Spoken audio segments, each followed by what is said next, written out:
বিরতির পর আবারও ফিরে এলাম। দেখছেন আমাদের বিশেষ অনুষ্ঠান মুখোমুখি পঞ্চায়েত মন্ত্রী। আর এই অনুষ্ঠানে আমাদের আজকের অতিথি, আজকের সন্ধ্যার অতিথি রাজ্যের পঞ্চায়েত মন্ত্রী সুব্রত মুখার্জি।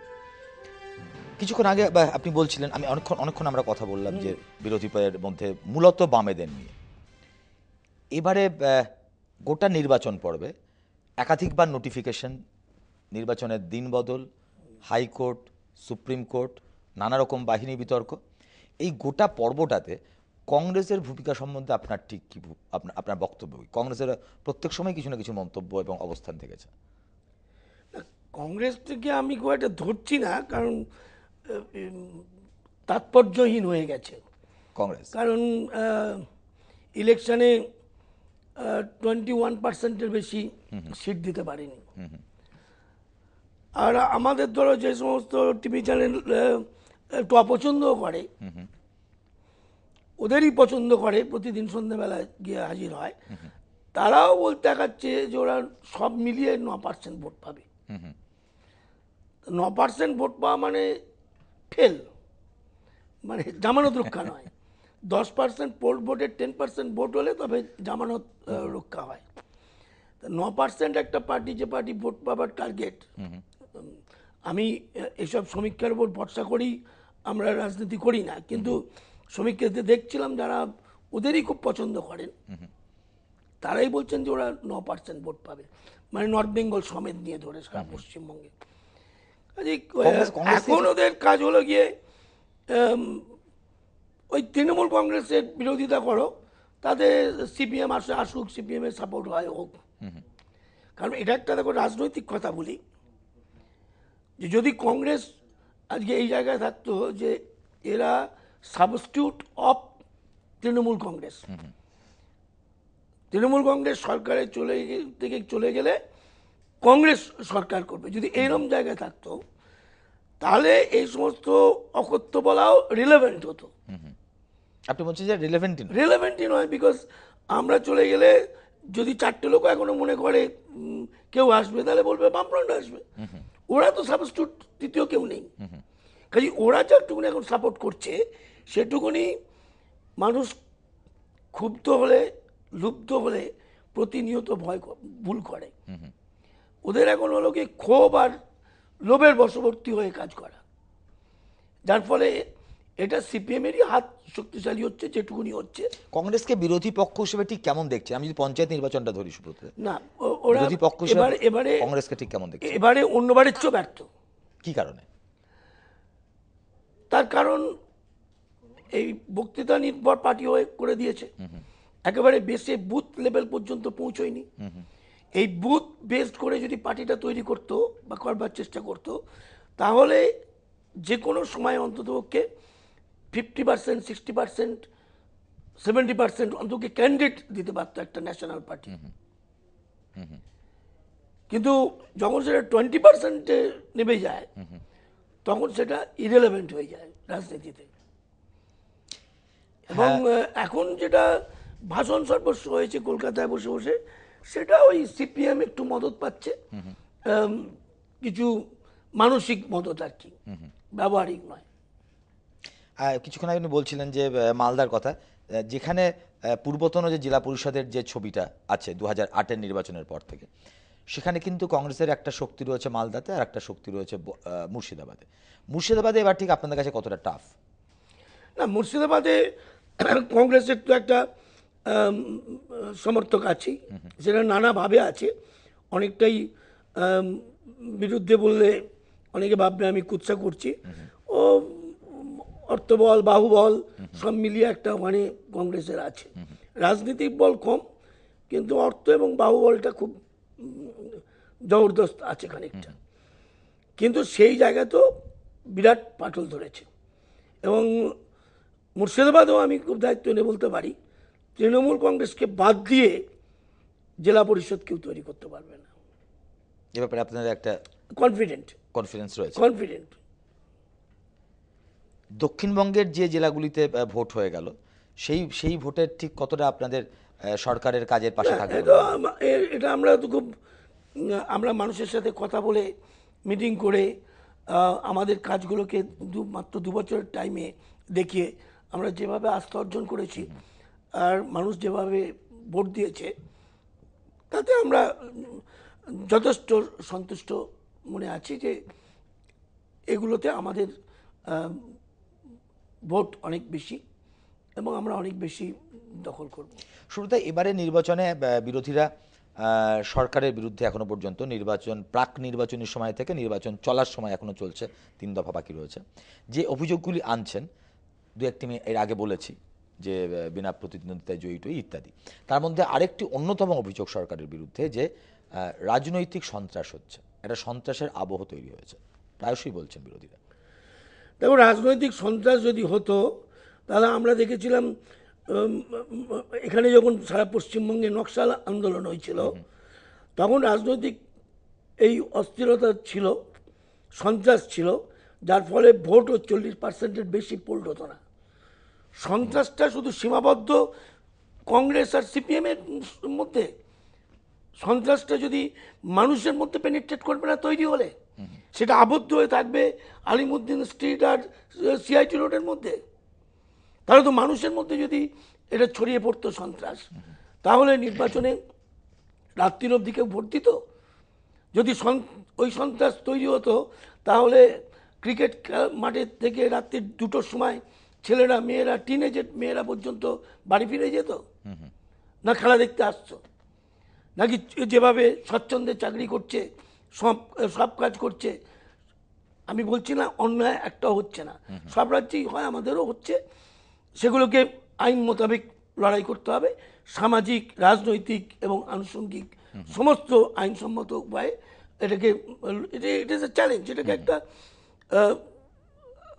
সামাজিক লড়াই করতে হবে। হ্যাঁ, সামাজিক সমস্যা আছে, কিন্তু সেটা কোনো কোনো জায়গায় দুঃখেরও কিন্তু আছে, কিন্তু তার মানেই নয় যে একটা সন্ত্রাস তৈরি হয়েছে। তাহলে সন্ত্রাস শব্দটা অভিধানে যে জন্য তৈরি হয়েছে সেই মানেটাই বুঝতে পারেনি, বা কোনোদিন প্রকৃত সন্ত্রাস কি সেটাও তারা দেখেনি, শুধু শুনেছে সন্ত্রাস বললে প্রচার হতে পারে। প্রথম দফা নির্বাচন জঙ্গলমহলের 3 জেলায় ছিল, যথেষ্ট সেন্সিটিভ ছিল, সংবেদনশীল ছিল, শান্তিপূর্ণ নির্বাচন হয়েছে। দ্বিতীয় দফার নির্বাচনে কিঞ্চিত অশান্তির ছবি আমরা দেখেছি, জামুরিয়াতে, মঙ্গলকোটে, বা নির্বাচনের পরের দিন এক তৃণমূল কর্মীর দেহ পাওয়া গিয়েছে। এগুলো ঠিক কেন হচ্ছে? না, মঙ্গলকোট, জামুরিয়া এমন দুটো জায়গা সিপিএমের তৈরি করা, অ্যাজ বর্ধমানটাই, এটা ওদের হাত থেকে চলে যাওয়া মানে ওরা কিন্তু নাট ফেল করবে। কাজে মরিয়াভাবে ওদের যেটুকুনি আছে ওখানে পকেট, সেটাকে রক্ষা করবার ওরা চেষ্টা করেছে। যার জন্য লক্ষ্য করবে তুমি যে পুলিশের গুলিতে কিন্তু একটা মারা যায়নি না, পুলিশ লাঠিও কোনো জায়গায় চার্জ করেছে বলে এক জায়গায় বিচ্ছিন্নভাবে এক জায়গায় মেরেছে, আমি টিভিতে দেখেছি, যেখানে সিপিএমের মহিলারা বটি নিয়ে পুলিশকে তাড়া করতে গেছে, আমার চোখে দেখা টিভিতে, সেইখানে পুলিশ 2-1টা লাঠি মেরেছে। পুলিশ তো গুলি করে মারেনি। প্রশাসনিক তুমি আমাকে আক্রমণ অভিযোগ তখনই করতে পারবে, এটা তো ইন্টার পার্টি ক্ল্যাশ। আমাদের একজন মারা গেছে, আবার ওরা বলছে যে লোকে মেরেছে, কিন্তু সিপিএম আরেকজনকে আমাদের মেরে ফেলেছে। ভাঙড়ও আজকে আরেকটা মৃত্যু হয়েছে যেটার সাথে এই ইলেকশনের কোনো সম্পর্ক নেই। তুমি দেখো তো গুয়াহাটিতে কংগ্রেসের সরকার, 22 জনের মৃত্যু হয়েছে, তার মধ্যে পুলিশ ফায়ারিং আছে। তুমি দেখো তো বিহারে, সেখানেও 30 জনের মৃত্যু হয়েছে পঞ্চায়েত ইলেকশনে। আমি বলছি না অতএব আমাদের হতে হবে, একটা মৃত্যু না হওয়াটাই বাঞ্ছনীয়, একটা মৃত্যু কেন, একটা লাঠিচার্জ না হওয়া ভালো, কিন্তু ইন্ট্রা পার্টি মানে এই পার্টি টু পার্টি লড়াই হলে কোনো সরকারের পক্ষ থেকে বাড়ি বাড়ি গিয়ে আটকানো সম্ভব নয়। ঠিক। শুরুতে আমি আরেকটা প্রসঙ্গে আসতে চাইবো, যেহেতু এবং মারা গেছে বলে নিউজ হচ্ছে বটে, কিন্তু এই মারাটার আরো একটু বিশদ বিশ্লেষণ করা সব জায়গায় দরকার ছিল। পুলিশ ফায়ারিং এ মৃত্যু নয়, পুলিশের লাঠিপেটায় মৃত্যু নয়, পার্টি টু পার্টির সাথে লড়াই মৃত্যু। বুঝতে পেরেছি, আপনার মানে যুক্তিটা খুব পরিষ্কার। আমি আরেকটা বিষয় আসতে চাইছি সুব্রতদা, সেটা হচ্ছে যে ঠিক হয়তো পঞ্চায়েত নির্বাচন যা নিয়ে কথা বলছি তার সঙ্গে ঠিক আজকের দিনে হয়তো সেটা সংযুক্ত নয়, কিন্তু তাহলেও যারা এর সঙ্গে যুক্ত তারা কিন্তু মূলত তাদের সংখ্যাধিক্য মানুষ পঞ্চায়েতের বাসিন্দা। 5 তারিখে এখনো পর্যন্ত যেটা ঠিক রয়েছে, যে আগামী মাসের 5 তারিখে বাদল অধিবেশন শুরু হচ্ছে এবং সেখানে খাদ্য সুরক্ষা বিল যদি বিল নাও হয়ে থাকে তাহলে অর্ডিন্যান্স এটি আনতে ইউপিএ সরকার বা বলা ভালো যে কংগ্রেস তারা খুব মরিয়া। খাদ্য সুরক্ষা দেখো, বিল খাদ্য সুরক্ষা বিল অ্যাপারেন্টলি শুনতে ভালো, কিন্তু এক হলো তার প্রয়োগ করতে গেলে যে সাপোর্ট স্টেট থেকে পেতে হবে সেটা অ্যারেঞ্জমেন্ট কেন্দ্রীয় সরকার করেনি। এখনো বিভিন্নভাবে তুমি সংবাদপত্র পড়ে দেখবে বিভিন্ন রাজ্যের এ সম্পর্কে বিভিন্ন অভিমত। কাজে এই ধরনের একটা বড় প্রজেক্ট থ্রো করতে গেলে যেখানে মাস ইনভলভ, সেখানে অল স্টেটের সরকারের সাথে আলোচনা করে করা উচিত। না হলে এটা করা হবে থিওরিটিক্যালি, তা দিয়ে ভোট করার চেষ্টা করা হবে, কিন্তু সেটা মানুষের কাছে পৌঁছে দিয়ে তার ফসলটা মানুষের ঘরে পৌঁছে দেওয়া যাবে না। আমি উদাহরণ দিয়ে বলতে পারি অনেকগুলো, যেমন এইসব প্রজেক্টগুলো, রজত, এইসব প্রজেক্টগুলো তো সেন্ট্রাল গভর্নমেন্ট ডাইরেক্ট ইমপ্লিমেন্ট করে না, ভায়া স্টেট গভর্নমেন্ট ইমপ্লিমেন্ট হয়। তো ভায়া যেগুলো হয়, যেগুলো যারা ইমপ্লিমেন্ট করবে তাদের মতামতটা খুব গুরুত্বপূর্ণ। এক্ষেত্রে বিভিন্ন সরকারের বিভিন্ন মতামত আছে। আর সময়ের দিক থেকে আমি মনে করি রাজনৈতিক সংকীর্ণতা দোষে দুষ্ট। কিছুদিন পরেই পার্লামেন্ট ইলেকশন। আমি শুধু সংযোজন করি আপনাকে যে নয়াদিল্লির খবর, যেটা নয়াদিল্লিতে যেভাবে খবর আসে নানান জায়গা সূত্র থেকে, যে কংগ্রেস আগামী মাসে এই বিলটি সংসদে অর্ডিন্যান্স করাতে আগ্রহী এবং রাজীব গান্ধীর জন্মদিনে এটি চালু করার জন্য তাদের একটা পরিকল্পনা রয়েছে। না, এই সংখ্যাধিক্যের জোরে অ্যাকচুয়ালি এটা মাইনরিটি গভর্নমেন্ট, ডিএমকে এখনো ফর্মালি জয়েন করেনি, আর তৃণমূল ছেড়ে দেওয়ার পর আউটরাইট মাইনরিটি, তাও গায়ের জোরে চলছে।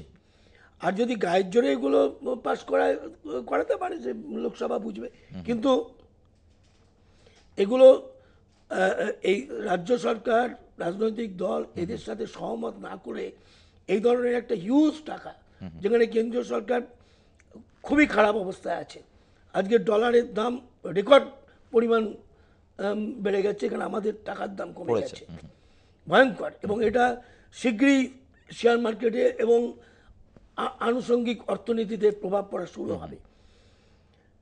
আবার সেটাকে ম্যানেজ করার জন্য গত কয়েকদিন ধরে শুনছি ফরেন ইনভেস্টমেন্ট বাড়াতে বলছে বেপরোয়া।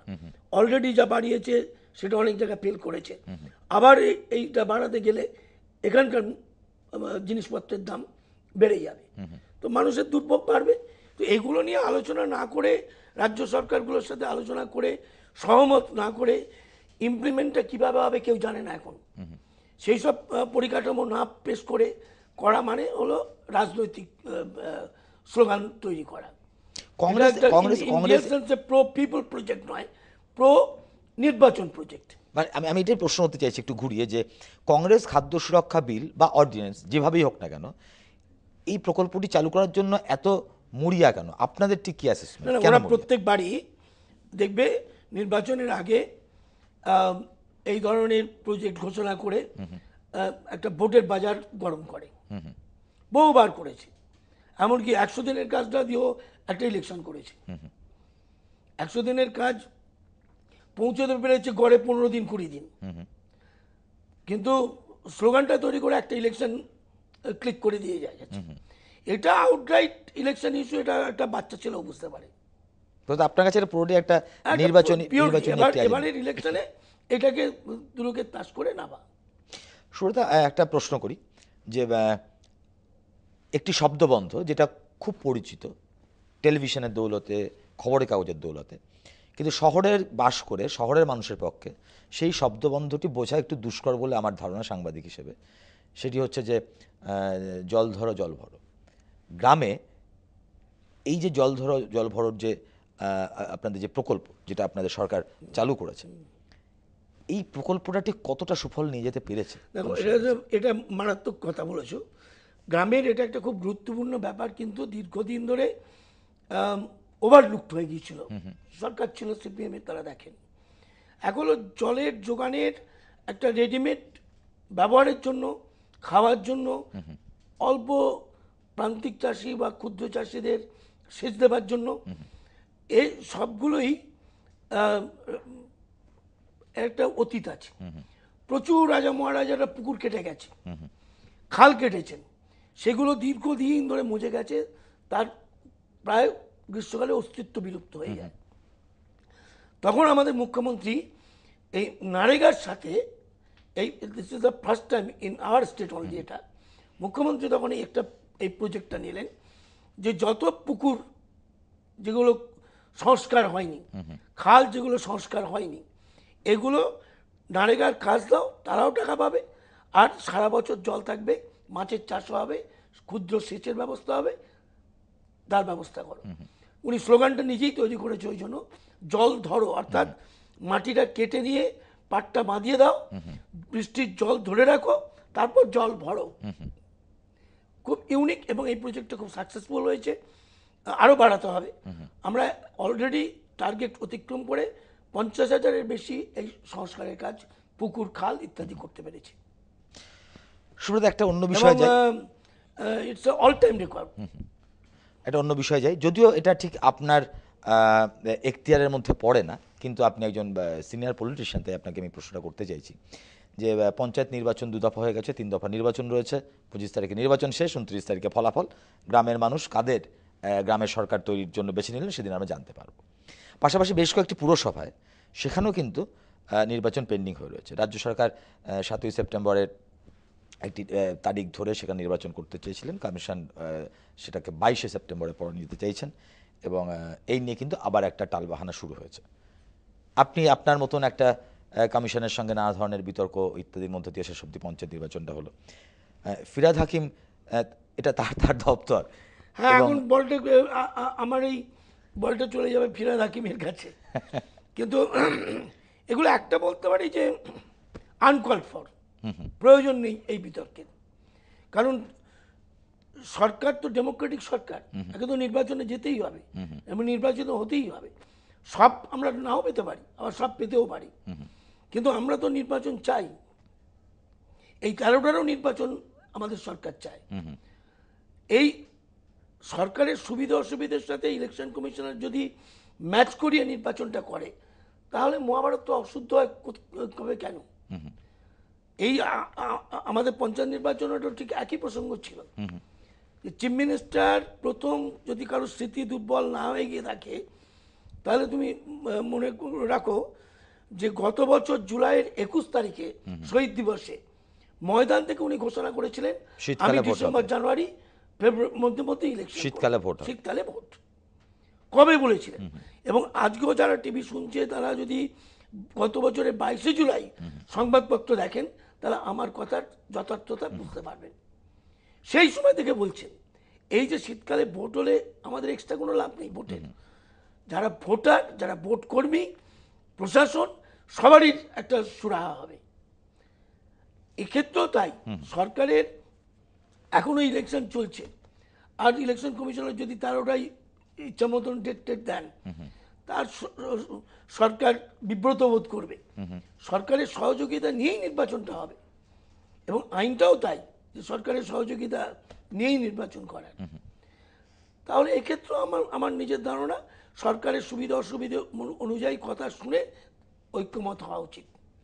আমি আরেকটা বিষয় যাব, একদম অনুষ্ঠানের শেষের দিকে আমরা এসে পৌঁছেছি, যে এই মুহূর্তে পশ্চিমবঙ্গের যে রাজনৈতিক যে চালচিত্রটা, সেখানে সরকার পক্ষে আপনারা অর্থাৎ তৃণমূল কংগ্রেস এখন একাই তারা সরকার চালাচ্ছে।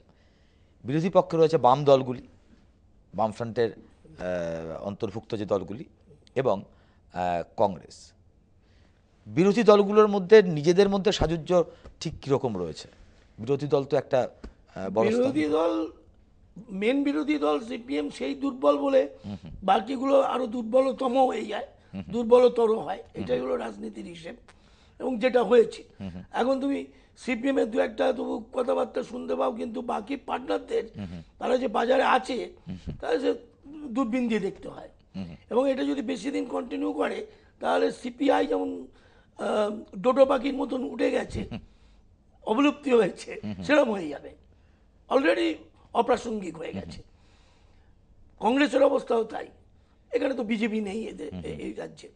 তো ন্যাচারালি সিপিআই এম ক্রমশই দুর্বল হচ্ছে এবং সবল হবার কোনো লক্ষণ নেই।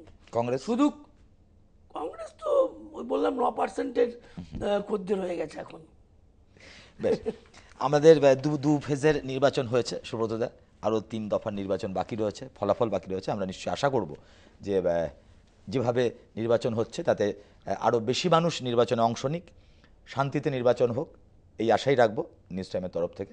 29 তারিখ আমরাও তাকিয়ে থাকবো ফলের দিকে, এবং তারপরে জানা যাবে যে গ্রাম বাংলার শাসনভার ঠিক কার হাতে দিলেন গ্রামের মানুষ। তবে আজকে আপনার অনেক ব্যস্ততার মধ্যে আমাদের এতক্ষণ সময় আপনি দিয়েছেন, তার জন্য আপনাকে অনেক ধন্যবাদ।